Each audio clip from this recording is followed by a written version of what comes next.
First one is from last week. What are your thoughts about Neville Goddard's work that feelings create our reality? And if so, are you doing any daily practice to feel more of the emotions you want to, or suggest any so you can experience them more and then manifest them into the material world? I'll hold off on the second question unless you want me to read it now. Yeah, that works. So firstly, yes, we are the captain at the helm of our state of being. So is it good to practice getting into the feeling state you want to be in? Absolutely. But when it comes to like any law of attraction teachings, it's important to like understand the game we're really playing. That yes, we, awareness, the spirit, we are ultimately creating our reality, because there is no other reality outside of you. You're the only reality. So yes, you're creating everything. But nevertheless, you're inside of a conditioned unit called the body mind. And so knowing this, the principles of law of attraction, nothing should be more important to us than getting our state of being in order. Yeah. Do you have the ability to be conscious of every thought and feeling you have at every given moment? Do you have that ability yet? A sage does, right? The enlightened mind does. The enlightened mind has become firmly grounded in that state of being that we all just entered together. So like a golf swing, like learning how to ride a bike, like anything, we have to learn it, right? Yes, it is innate in us. The ability to ride the bike exists in potential in me. The ability for a perfect golf swing exists in potential in me.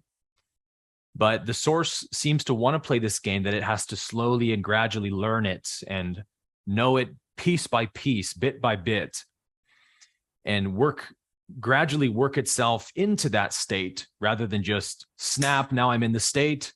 That would really offer the source no experience, right? To just be in whatever state it wants immediately at any given moment. It would have no meaning that way. But what gives it meaning is the learning of it, the practicing of it, the cultivating of it. Then we see how valuable it is, how precious it really is. Even our meditation just now, right?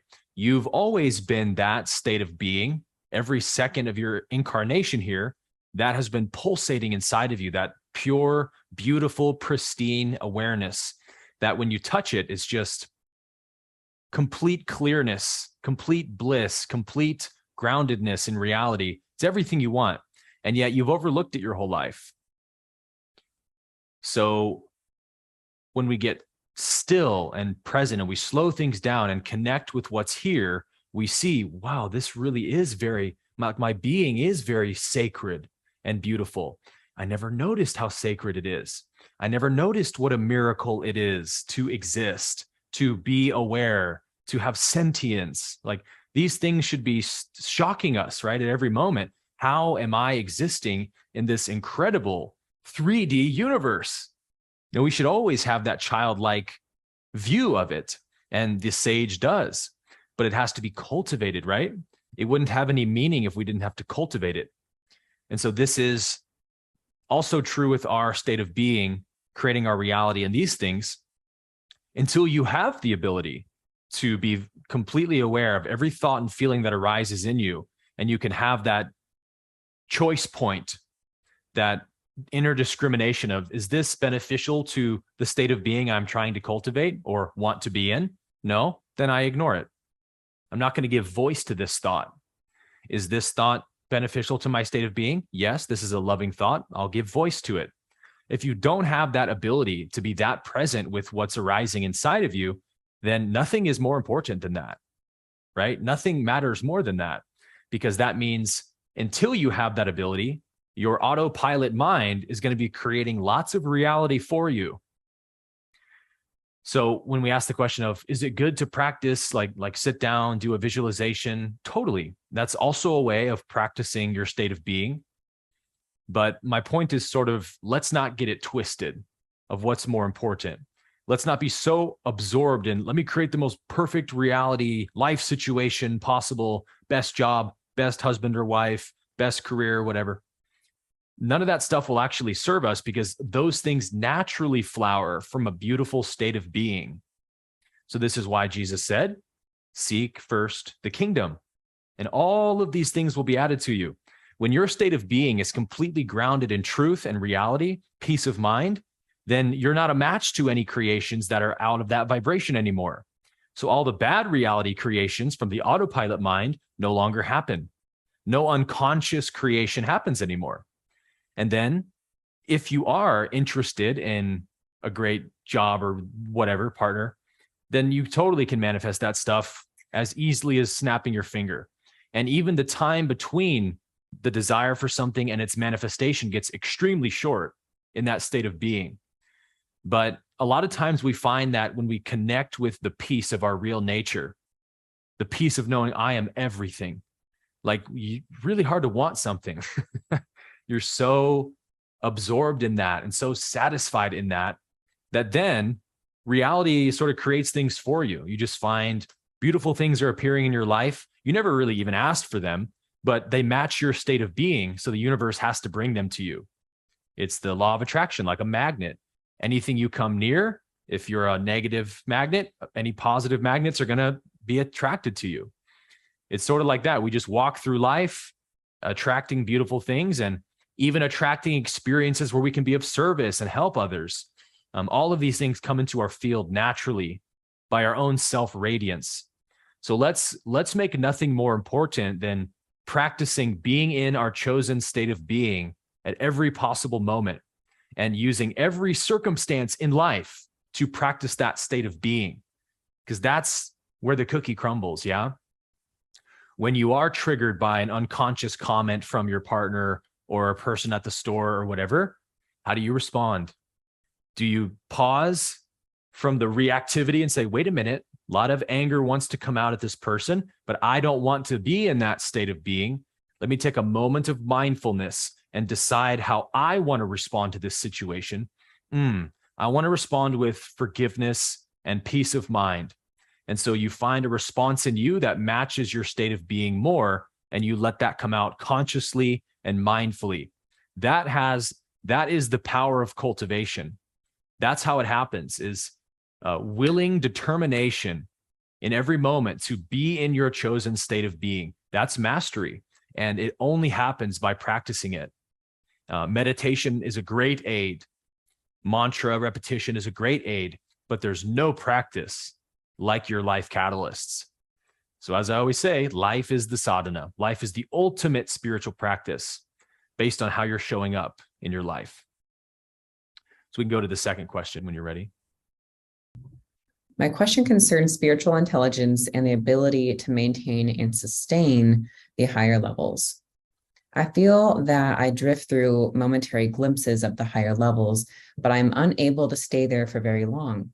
I find myself dwelling in the lowest levels most of the time. I'm concerned that even after just a glimpse of unity and oneness, I prefer to reside in the ego and disharmony, like it's my innate and natural state of being. How can you reach a higher level of spiritual intelligence only to forget or ignore it? Is it unlike any other learning that It is unlike any other learning that I have experienced? Let's see here. I feel that I drift through momentary glimpses of the higher levels, but I'm unable to stay there for very long. I find myself dwelling in the lowest levels most of the time. I'm concerned that after even just a glimpse of unity and oneness, I would prefer to reside in ego and disharmony. Is it true? Do you really prefer that? I bet you don't. I bet if I had a magical button to press that said bliss on it and you could have bliss all the time, you'd be smashing that button. So if I am hanging out in ego and disharmony, it must not be the real me doing that. It must be some kind of mechanism, some activity in the mind, some energy in the mind that's pulling me against my will down into that state. Against my will, right? Relatively speaking. So we've talked about this a lot in recent Q&As, but our nervous system is the engine for consciousness. This is why we have a whole course in 4DAP that's essentially just dedicated to upgrading our nervous system, because consciousness has done this massive, impossible limitation of itself, projecting itself into this mind body. Because in truth, it's everywhere all at once. But being everywhere all at once isn't really an experience that can give you any data, right? So the source instead projects itself into infinite localizations called mind, body, spirit complexes, people, you and I. And our nervous system is the engine that allows consciousness to run. And so every density level represents a higher nervous system, so to speak, to the point where, you know, the subtle nervous system, the pure light body, will eventually be all that there is at a certain density level. We're just still at a very gross, slow level down here in third density that we think that the nervous system is happening through our organs or something. But it's really not. It's just happening in our energy. But the organs are like the engine of a car, the actual machinery, right? If you want to build a faster car, you got to get new engine parts in there. You got to start doing some mechanical work on that thing.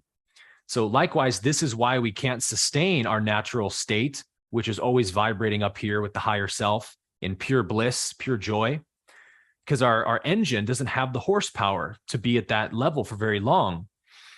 If I have a Honda Civic or something, and I want it to be up at 4,000 RPMs, and I slam on the gas, you know, it can be at 4,000 RPMs for like 20, 30 seconds, and then you're going to start hearing stuff cracking in that engine, and the engine's going to burn out, and that meter's going to go back down. But if I get into a Camaro ZL1, 4,000 RPMs is a piece of cake, right? It can cruise there all day.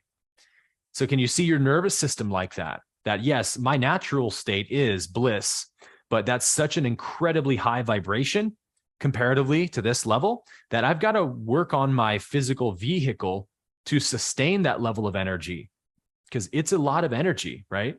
To be in that level of bliss. That's why, you know, beings who are in that state have miracles manifesting all around them all the time, because so much energy is radiating out of their beingness.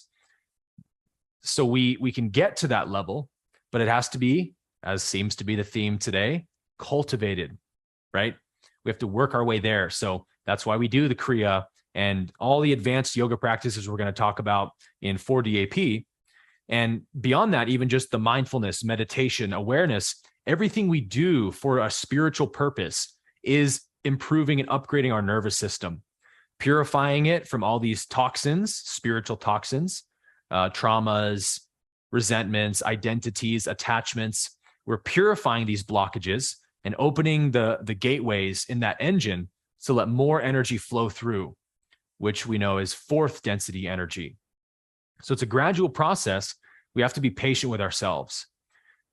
Just understand how the whole system works, how the reality works, that yes, my natural state is to be in that all the time, but I'm having this dream experience in this body that limits that tremendously. So I have to work on this vessel, open it up like a funnel to take in more of reality, more of truth, more of my being, which is love.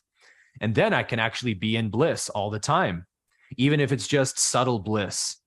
I think, show of hands, who would take subtle bliss in the background all the time? I don't even need to look. I know everyone's hands are up. Even a little bit of bliss all the time would be a massive improvement, right? And then let's just get a little bit of bliss in the background for a while. And then that bliss is going to continue to naturally bubble up. And we're going to feel this very grounding sense of peace in the background all the time.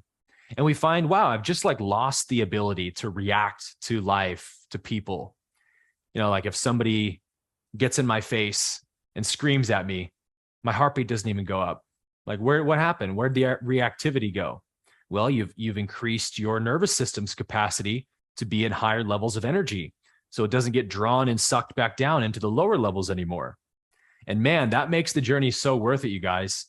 The amount of meaning that you give to your quality of consciousness when you really work for it and you want it and you pursue it and you're devoted to it, that's real happiness. That's real joy. to just be in love with who you are, to be in love with your state of consciousness all the time. That's what we call heaven, isn't it? If anything's heaven, that's got to be it.